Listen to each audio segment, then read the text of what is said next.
Welcome back class 12 to the online bio classes.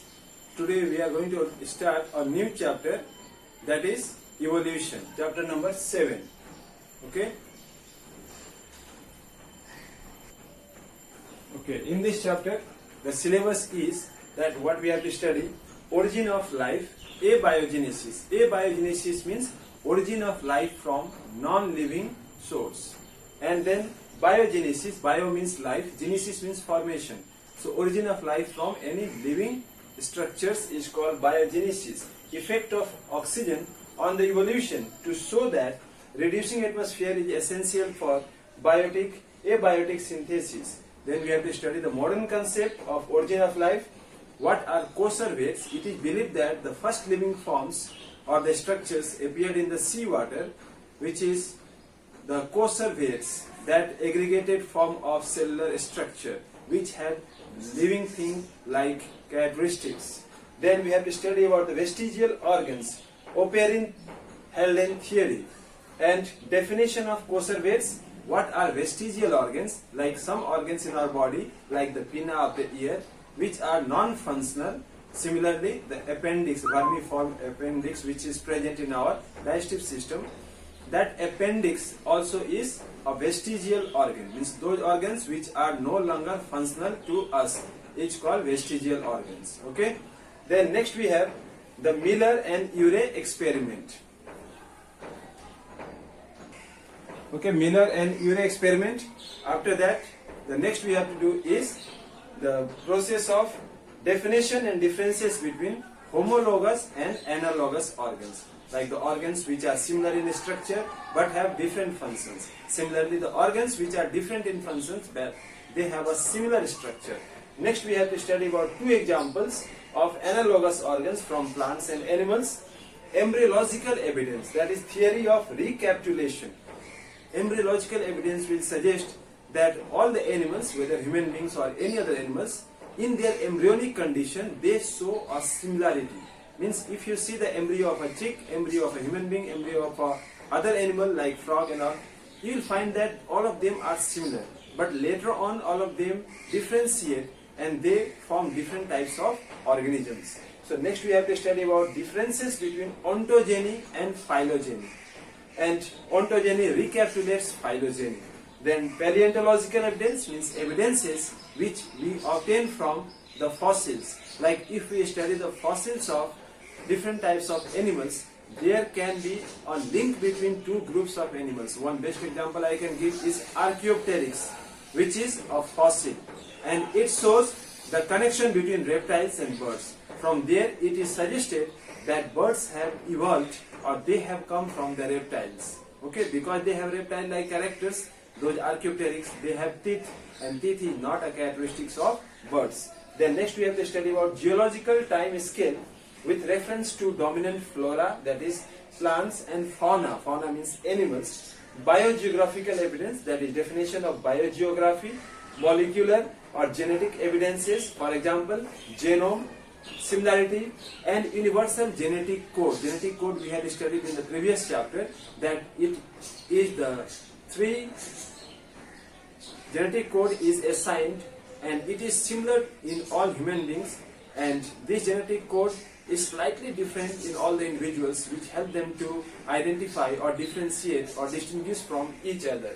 Then Darwin's finches, the name of the birds on which the great scientist Darwin had done experiment to find out the process of evolution and their adaptive radiation. Then we have to study about the Darwinism, the salient features means important characteristics of Darwinism, and the contribution of Malthus. Malthus is the scientist who helped in the theory of population. He had given criticism of Darwinism, means how the Darwin theory of evolution is criticized or it is against the modern theory, and what are the examples of natural selection, like long neck of giraffe, what are the views of Darwin, and the second one, that is Darwin's theory, and how it is different from the modern synthetic theory. Then we have to read the example of resistance of mosquitoes to DDT and bacteria to antibiotics in relation to this Neo-Darwinism, that is modern synthetic theory. Variation is differences which are found among the individuals of the same species. And the process of variations, what brings about different types of variations, it is due to changes in the genetic constitution of an organism. Then Hugo de Vries theory of mutation. Hugo de Vries is the name of the scientist who gave the theory of mutation. Hardy-Weinberg's principle, this is also important, of affecting equilibrium. Then gene migration, gene flow, genetic drift, like what is founder's effect, what is bottleneck effect, what is mutation, what is genetic recombination and natural selection, and types of natural selection like directional, disruptive and stabilizing. So this was the syllabus. Now we'll start with the first one of your syllabus, that is origin of life on earth. It is a very important question to ask, like this question can come to our mind. When did the living things first appear on earth? So it's and how did they appear? That is the second question. Were they present right from the beginning of the earth? When the earth was there, from the beginning the earth was created. Were the living things present from that time only? Or did they came from some other planets? Or the God made them? Or what is the region how the living things appeared on earth? So different scientists have given different views regarding origin of life on earth. So origin of life is a very complicated process. The major theories which accounts for origin of theory of life are theory of spatial creation. I will just say about it, it's not there in the syllabus. Theory of spatial creation says that life originated on the earth due to some supernatural power that cannot be described, an event which cannot be described. Like people believe that it is a God who created all the living things on the earth. Similarly, in case of Christian religion, it is said that the first human beings to appear on the earth were Adam and Eve, the first man and woman. Now, from where they came, that is not described, and how they appeared, that is also not described, and that's why this theory of supernatural or special creation is rejected, or it is not followed by human beings. Like God Brahma has created the world. In our Hindu mythology, it is understood that Brahma created, and Adam and Eve were the first. Like Adam was the first man and Eve was the first woman who appeared from the 12th rib of man. That is a theory of special creation, a supernatural power called the God created this universe and the living things which are present in it. So it is not accepted. It has been rejected. And it is not there in your syllabus also, theory of spatial creation. Okay, now next one is the theory of spontaneous generation. This is there in your syllabus, abiogenesis. Abiogenesis is also called theory of spontaneous generation. Spontaneous generation. Okay, now what is this theory of spontaneous? Spontaneous means itself. It says that this theory was present in the ancient Chinese, Babylonian, Egyptian civilization as alternative theory, like only the supernatural theory was there, the one we say that God has created all this world and the universe and all the living things in it. This theory, that is theory of abiogenesis or theory of spontaneous generation, was followed by ancient Babylonian and ancient Egyptian Chinese civilization, and it coexisted, means both of them were present at that time. According to this theory, life has originated from non-living organic matter abiogenetically. So if it is asked what is abiogenesis, abiogenesis says that life originated, that is came to earth from non-living matter. From non-living, abio means non-living, genesis means formation. So life originated from non-living matter which were present on the earth. Okay.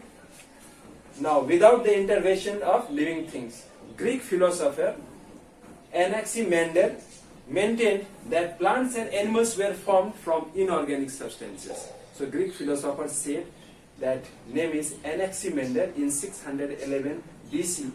He said that all the living things appeared from inorganic matter. Similarly, inorganic substance. Epicurus, another scientist, he advocated that plants and animals, that the origin of worms and several animals from the soil or manure by the action of sun and air. So this scientist is saying, Epicurus, that the worms appeared due to the sunlight and due to the warmth, due to the air which is present in the atmosphere. Is it possible that sunlight and air can give birth to a worms, or it can produce any living things? So that's why this theory is also not accepted.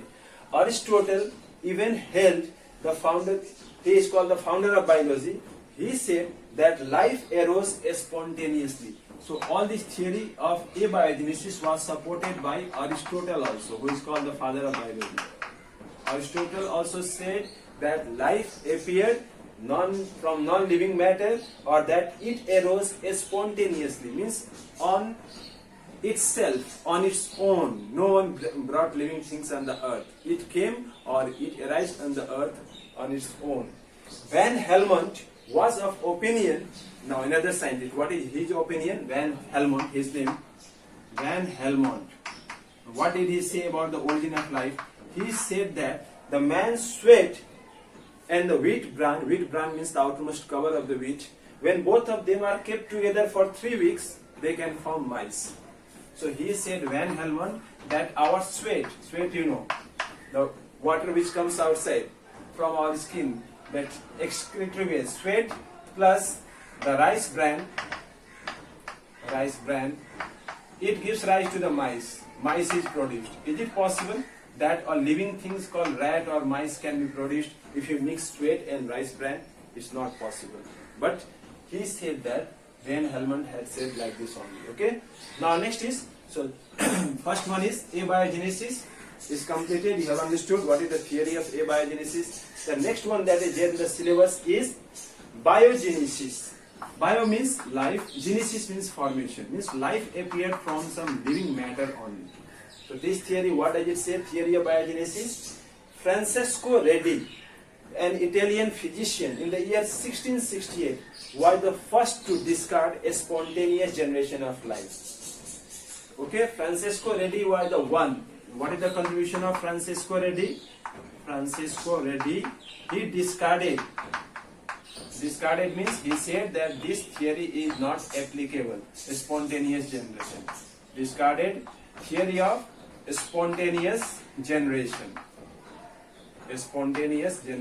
Okay, he said no, it is not possible to discard spontaneous generation. He cooked some fish. What was the experiment he had done? He cooked some fish and kept it in a. He cooked some fish so that all the fishes were dead, none of them was alive, and kept them in 3 jars. One of these jars was left uncovered, and the second was covered with a cloth called muslin cloth, and the third jar was covered with parchment paper. After a few days, now he took 3 jars in which he had kept the fishes, the cooked fishes were there. One he had covered with parchment paper, one with parchment paper, one with the muslin cloth, and one was left uncovered. What he found that maggots means the small flies, appeared. He found that in the eggs and larvae of maggots appeared. The flies were there. Maggots appeared. In which one? In the first one, that is the jar which was covered by, the jar which was uncovered, the jar which has no cover, maggots or the flies appeared. The jar in which there was muslin cloth, all the eggs were laid here only. The eggs were laid here. And the third one, the jar which was covered by parchment paper, there was some of the maggots which were formed. Now he concluded that after a few days, maggots appeared only in the first jar, but not in these 2 jars which were covered. So he says that it is from this living fish which has been killed that the maggots appear. Means from the dead fish also they appear. Okay? So he concluded that the flies arise from the eggs laid down by the parent flies in the uncovered jar. He said that this jar is uncovered, so some parent flies will come, they will lay the eggs, and from those eggs only these maggots or the baby flies has been born or produced. From living thing only they have been produced. Okay, so he thus disapproved the spontaneous generation of maggots. Another scientist called Spallanzani, he also had done an experiment to prepare or to prove that life originated from living matter, not from non-living matter. Okay. So, now next you have to do is biogenesis, effect of oxygen on evolution, to show that reducing atmosphere is essential for abiotic synthesis. So we'll discuss in that interactive class which we are about to follow today only at 12:30. Okay, thank you.